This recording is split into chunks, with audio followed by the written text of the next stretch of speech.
আজকে শুধুমাত্র মসজিদের প্রতি প্রেম আছে, মসজিদের প্রতি ভালোবাসা আছে, রসুলের প্রতি ভালোবাসা।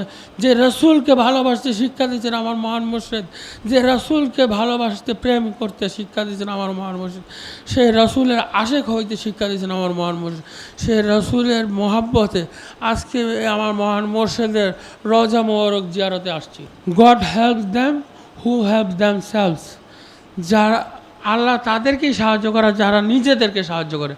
আমাদের কিন্তু বাইরের লোক এসে সাহায্য করবে না। দেওয়ানবাগের আদর্শ আমরাই প্রতিষ্ঠা করি, আমরাই মরি, আমরাই মারি, আমরাই মরি। তাই আশেক রাসূল ভাইরা, আজকের দিনে আমাদের শোককে শক্তিতে পরিণত করতে হবে। আজকের দিনে আমাদেরকে ভেঙে পড়লে চলবে না, এই শোককে শক্তিতে পরিণত করতে হবে। আউযু বিল্লাহি মিনাশ শাইতানির রাজিম, বিসমিল্লাহির রহমানির রহিম।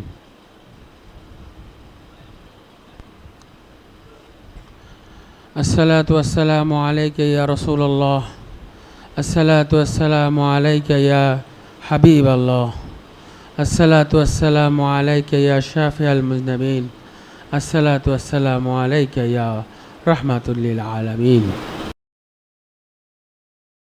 সর্বপ্রথম আমার মহান মুর্শিদ, যুগ শ্রেষ্ঠ মহামানব, সুফি সম্রাট হজরত শাহ দেওয়ানবাগী মাদ্দাজিল্লুল আলী হুজুর কেবলা যান ও কুতুবুল আক্তাব দুর্রে মাকনুন খাতুনে জান্নাত দয়াল দরদে পীরাম মাজানের পরশময় কদম মোবারকে শত কোটি সালাম ও কদমবসি জানিয়ে আমি গোলাম আমার আলোচনা শুরু করছি। উপস্থিত বাবে মদিনা দেওয়ানবাগ শরীফে আগত সকল আশেক রাসূল ভাইরা এবং যে সমস্ত জাকের বোনেরা আমার অনুষ্ঠানটা অনলাইন প্ল্যাটফর্মে দেখতেছেন, সকলে আমার সালাম গ্রহণ করুন। আসসালামু আলাইকুম ওয়া রাহমাতুল্লাহি ওয়া বারাকাতুহু।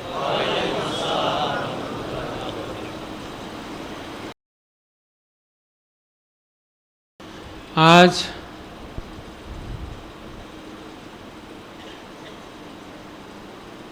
মহাপবিত্র ঈদে মিলাদুন্নবী সাল্লাল্লাহু আলাইহি ওয়াসাল্লাম। এই ঈদে মিলাদুন্নবী সাল্লাল্লাহু আলাইহি ওয়াসাল্লামে কুল কায়নাতের রহমত, রাহমাতুল লিল আলামিন, শাফিউল মুজনিবিন এই ধুলির ধরায় এরকমই একটা সোমবারে আগমন করেছে, যার শানে আল্লাহ তাআলা বলেন, কাদ জাআকুম মিনাল্লাহি নূরুম ওয়া কিতাবুম মুবিন। আমি তোমাদের নিকট নূর এবং আমার কিতাব প্রেরণ করেছি। তাফসিরে কিতাব এসেছে, কিতাব বলতে কোরআন এবং নূর বলতে রাসূল সাল্লাল্লাহু আলাইহি সাল্লাম নিজে। আমরা অনেকে প্রশ্ন করি রাসূল নূরের না মাটির? রাসূলের সম্বন্ধে আল্লাহ কোরআনে কি বলছেন? কাদ জাআকুম মিনাল্লাহি নূরুম ওয়া কিতাবুম মুবিন। আমার তরফ থেকে তোমাদের জন্য এসেছে কি? নূর এবং কিতাব মুবিন, প্রকাশ্য কিতাব। রাসূল সাল্লাল্লাহু আলাইহি সাল্লাম যখন এই ধুলির ধরায় মাতৃ গর্ভ থেকে ভূমিষ্ঠ হয়েছেন, সাথে সাথে রোম এবং পারস্য পর্যন্ত আলোকিত হয়ে গিয়েছিল। এই ঘটনা কি সত্য নয়? এবং কাবা ঘরে 360টি মূর্তি একে একে ভেঙে পড়েছিল। এই ঘটনা কি সত্য নয়? আশেক রাসূল ভাইরা, আমরা একটু আগে সেলুনে বসে কিছু কথা বলতেছিলাম। কাবা ঘরে প্রসিদ্ধ 3টা মূর্তি লাত, মানাত এবং উজ্জা সম্পর্কে। লাত, মানাত এবং উজ্জা তারা ভালো মানুষ ছিল, কিন্তু তাদের মৃত্যুর পরবর্তীতে তাদের মূর্তি তৈরি করে যখন উপাসনা শুরু হইল, তখন সেটা গায়রুল্লাহ হয়ে গেল। তারা খারাপ লোক ছিল তা না, কিন্তু লাত যেই মূর্তিটা ছিল সেই মূর্তিটা ছিল একটি মহিষী নারী, এবং তার স্বামী ধরা হয়তো, তাকে বলা হয়তো আল্লাহর কন্যা, তাকে বলা হয়তো আল্লাহর কন্যা, এবং মানাতকে বলা হয়তো আল্লাহর জামাই, না উজ্জাকে বলা হয়তো আল্লাহর জামাই, আর মানাতকে বলা হয়তো আল্লাহর নাতনি। তো এই লাত ভর করেছিল একটা জিন, যে মানুষের সাথে কথা বলতো। সুলাইমান আলাইহিস সালামের জমানা থেকে এই জিন মানুষকে ধোঁকা দিয়ে আসতেছে। আশেক রাসূল ভাইরা, রাসূল সাল্লাল্লাহু আলাইহি ওয়াসাল্লামের আবির্ভাবের পর সেই 360টা মূর্তি ধ্বংস হয়েছে কিনা? ধ্বংস হয়েছে না? আমার মহান মুর্শিদ সুফি সম্রাট হুজুর কেবলাজান আসার পর সুফি সম্রাট হুজুর কেবলাজানের মাধ্যমে আমাদের ইসলাম ধর্মে ঢোকা যত ভুল ভ্রান্তি ছিল সব একে একে পরিষ্কার হয়েছে। হয়েছে কি না? হয়েছে না? আমরা জানতাম ফাতেহায়ে ইয়াজদহম, ফাতেহায়ে ইয়াজদহম, ফাতেহায়ে দুয়াজদহম।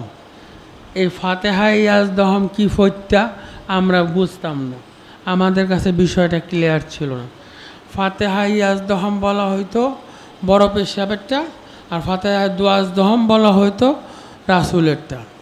রাসূল সাল্লাল্লাহু আলাইহি সাল্লাম যাকে সৃষ্টি না করা হলে কুল কায়নাতে সৃষ্টি হতো না, তার সাথে বড় পেশাবের তুলনা হয় না। একজন নবীর সাথে, রাহমাতুল লিল আলামিনের সাথে একজন আল্লাহর অলির তুলনা হয় না। প্রথম কথা হচ্ছে আল্লাহর অলির সাথে নবীর তুলনা হয় না। নবুয়তের যুগ আলাদা, বেলায়েতের যুগ আলাদা। নবুয়তের শ্রেষ্ঠ নবী যেভাবে রাসূল খোদা সাল্লাল্লাহু আলাইহি সাল্লাম, হ্যাঁ বড় পীর সাহেব একজন জমানার মুজাদ্দেদ, তিনি তার জমানার শ্রেষ্ঠ, এটা অবশ্যই ঠিক, কিন্তু সর্বকালের সর্বযুগের সর্বশ্রেষ্ঠ মহামানব নবী মুহাম্মদ রাসূলুল্লাহ সাল্লাল্লাহু আলাইহি সাল্লাম, ঠিক কি না? রাসূল খোদা সাল্লাল্লাহু আলাইহি সাল্লাম তিনি একদিন বাথরুম যাওয়ার প্রয়োজন মনে করলেন, তিনি 4টা গাছকে ডাকলেন, গাছগুলা সমূলে উঠে আসলো এবং তাকে আবডাল করলো, তিনি বাথরুম করলেন এবং মাটি সেটাকে গ্রহণ করে ফেলল। এরকম ঘটনা কিন্তু বড় পীর সাহেবের নাই। আমি বড় পীর সাহেবকে ছোট করে বলতেছি না, বড় পীর সাহেবের অনেক অলৌকিক ঘটনা আছে। মায়ের পেটের থেকে কোরআনের হাফেজ ছিলেন। বড় পীর সাহেব 12 বছর আগে মারা যাওয়া বরবধূকে হাজির করেছেন। অবশ্যই উনি অনেক বড় আল্লাহর ওলি, আমিও স্বীকার করি, কিন্তু রাসূল খোদা সাল্লাল্লাহু আলাইহি সাল্লামের সাথে তার তুলনা হয় না। রাসূল তিনি হচ্ছেন রাহমাতুল লিল আলামিন। কুনতু নাবিয়ান ওয়া আদামু বাইনাল মাই ওয়াত তিন। আমি তখনও নবী যখন আদম মাটি এবং পানি, কাদা। আর যাকে সৃষ্টি না করা হলে তামাম মাখলুকাতে কোনো কিছু সৃষ্টি না, তিনি হচ্ছেন রাসূল খোদা সাল্লাল্লাহু আলাইহি ওয়াসাল্লাম। আজ তার শুভ জন্মদিন, আমরা কি আনন্দিত হব না? আমরা কি আনন্দ করব না? আনন্দে কি কোনো বাধা আছে? বাধা নাই। তবে আমার মনে একটা কষ্ট, কিছুদিন আগে আমাদের বাবে জান্নাতে একটা সমস্যা হয়েছে, এটার জন্য মনে একটু কষ্ট আছে। তো আপনারা, এই দায়ভার সবার উপরেই আসে, এই দায়ভারটা আসলে সবার উপরে আসে। আমরা ব্যর্থ হয়েছি আমার মহান মুর্শিদের দরবারটা রক্ষা করতে, এই দায়ভারটা আমরা ব্যর্থ হয়েছি। তবে হ্যাঁ, আপনারা শুধু দায়ভার আমার একার উপরে চাপাবেন না। আপনাদের জানা উচিত আমি 17 দিন হসপিটালে ছিলাম। অনেকে আমি দেখছি আমাকে ফেসবুকে গালাগালি করছে, আমি এই কারণে একটু বলতেছি যে আপনারা দায়ভারটা নিজেদের কাঁধে একটু নেবেন।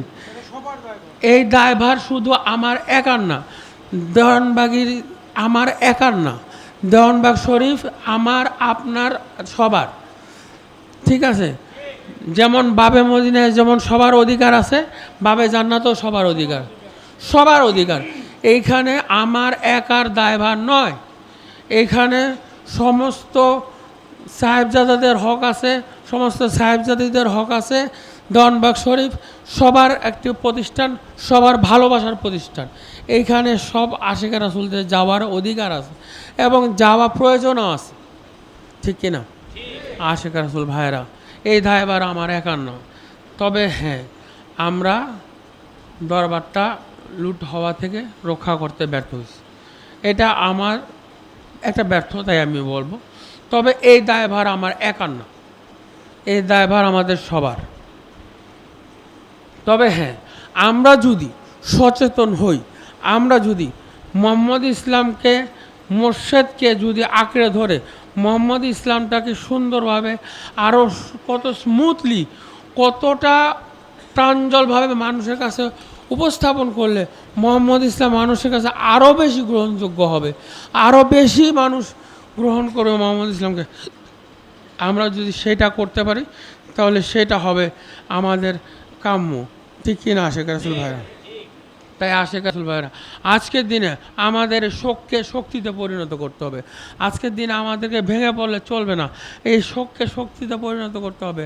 আমরা যেন আমার মহান মুর্শিদের দরবারটা আবার উদ্ধার করতে পারি, আমরা যেন আমার মহান মুর্শিদের দরবারটা আবার উদ্ধার করতে পারি, আবার সুন্দর করে সাজাবো, আবার সেখানে আশিক রাসূলরা আসবে, সেখানে এখানেও আসবে, ওখানেও আসবে। আসলে এই দায়ভার শুধু আমার একা না। অনেকে দেখছি আমাকে ফেসবুকে গালাগালি করতেছে, আপনারা আগে জানবেন আসলে অপরাধটা কার, না জেনে না বুঝে কারোর উপরে দোষ দিবেন না।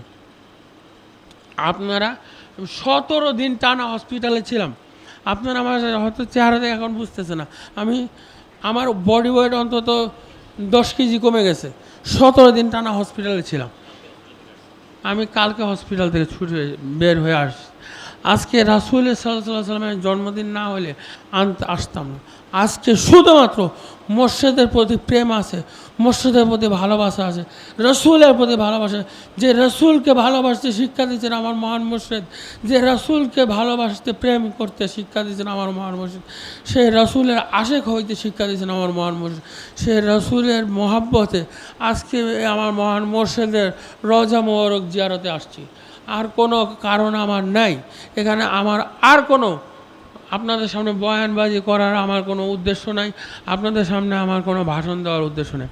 আমার উদ্দেশ্য রসুলের মহাব্বত আপনাদের সাথে বিলি করতে, আপনাদের সাথে একাগ্রতা প্রকাশ করতে, ঈদে মিলাদুন্নবী আপনাদের সুখ দুঃখ আপনাদের সাথে বাড়তে, আপনাদের সাথে আমরা অনেকের কাছেই সাহায্য চাইছি কিন্তু আমরা সাহায্য পাইনি, এটাও সত্য।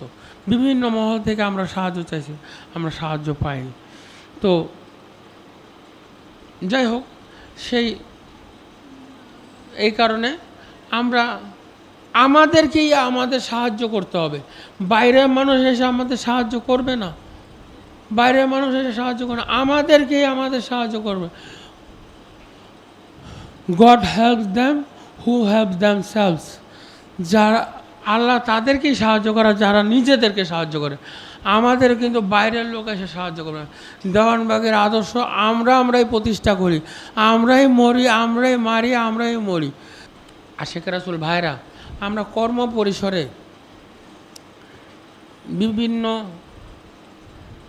সাহেবজাদার কর্মী হয়েছি, কিন্তু আমরা কিন্তু মূলে এক।